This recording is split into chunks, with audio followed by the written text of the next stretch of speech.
Hello दोस्तों, मैं आपका बहुत बहुत स्वागत करता हूं आपके अपने यूट्यूब चैनल एजुकेशनल सुपरस्टार में। आज हम क्लास 10 साइंस वर्कशीट 28 करने वाले हैं। इसकी डेट 7 सितंबर 2020 है। तो दोस्तों, ये वर्कशीट थोड़ी सी लेट हो गई, उसके लिए मैं आपसे माफ़ी चाहता हूं।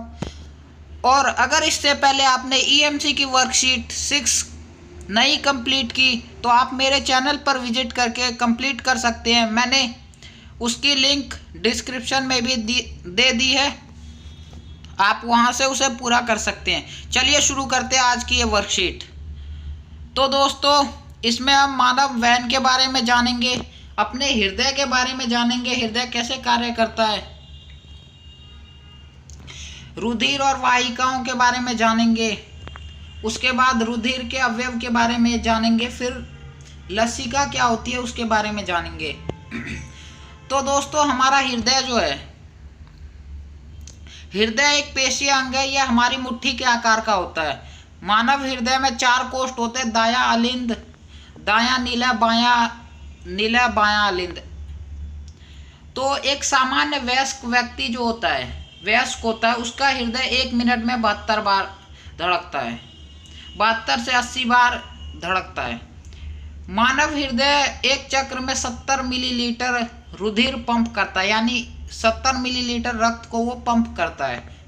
अब इसका प्रोसेस है, ये कैसे होता है ये आप पढ़ लीजिएगा, इसमें ज़्यादा कुछ नहीं दे रखा। उसके बाद नीचे दोहरा परिसंचरण तंत्र। रुधिर परिसंचरण के एक महत्वपूर्ण चक्र में हृदय में 2 बार आता है। यह सुनिश्चित किया जाता है कि ऑक्सीजनित, यानी जिस रक्त में ऑक्सीजन है, और विऑक्सीजनित रक्त जिसमें ऑक्सीजन नहीं है, यानी कि कार्बन डाइऑक्साइड वाला रक्त, रुधिर परस्पर ना मिले, जो कि एक पक्षी और स्तनधारी जैसे जंतुओं में उच्च ऊर्जा की आपूर्ति में सहायक होता है। इसके बाद दोस्तों, रुधिर वाहिका, उसमें धमनी और शिरा के बारे में दे रखा है, फिर रुधिर के अवयव और लसिका।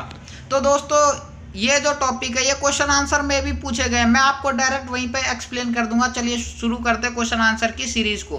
तो क्वेश्चन नंबर 1 है, मानव हृदय का स्वच्छ नामांकन चित्र बनाइए।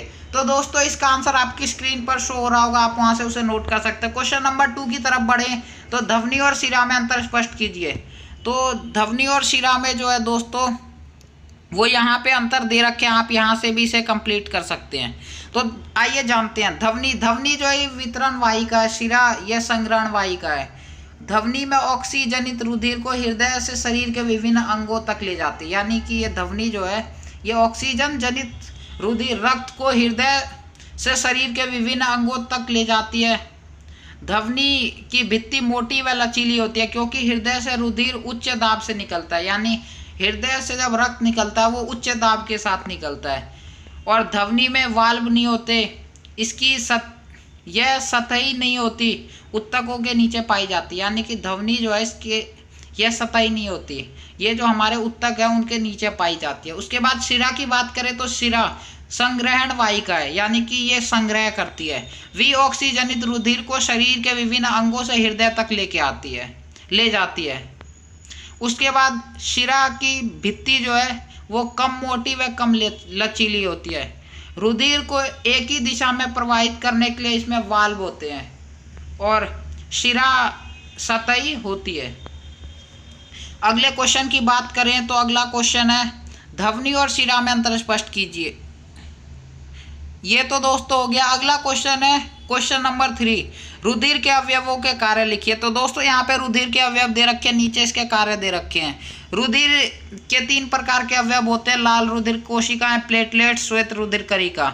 ये ठोस अवयव है। इसका जो द्रव अवयव है वो प्लाज्मा होता है। लाल रुधिर कणिका जो है वो दोस्तों ऑक्सीजन कार्बन डाइऑक्साइड का वहन करता है, और हीमोग्लोबिन रुधिर को जो है वो लाल रक्त देता है। प्लेटलेट्स रुधिर का थक्का बनाने में सहायक होता है, और श्वेत रक्त कणिका शरीर को रोग मुक्त करने में सहायक होती है। प्लाज्मा जो है वो पीले रंग का एक तरल माध्यम होता है, जिसमें रुधिर कोशिकाएं निलंबित होती है, यानी कि यह रुधिर कोशिकाओं को निलंबित रहने के लिए स्थान देता है।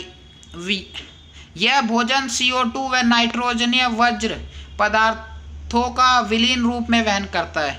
इसके बाद क्वेश्चन नंबर 4 है, रुधिर अवयवों के कार्य।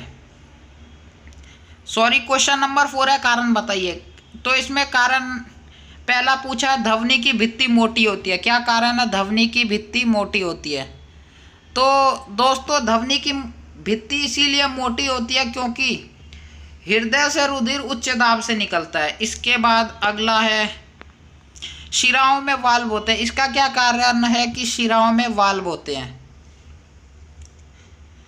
तो दोस्तों रुधिर को एक ही दिशा में प्रवाहित करने के लिए शिराओं में वाल्व होते हैं, ये इसका कारण है। तो आपकी स्क्रीन पर भी आंसर शो हो रहा होगा, आप वहां से भी उसे नोट कर सकते हैं। क्वेश्चन नंबर 5 है और ये लास्ट क्वेश्चन है। लस्सी का क्या है? लस्सी का दोस्तों यह एक तरल उत्तक है जो रुधिर कोशिकाओं से निकलकर अंतःकोशिकीय अवकाश में चला जाता है। यह रुधिर के प्लाज्मा की तरह होता है लेकिन यह रंगीन होता है। इसमें अल्प मात्रा में प्रोटीन होती है।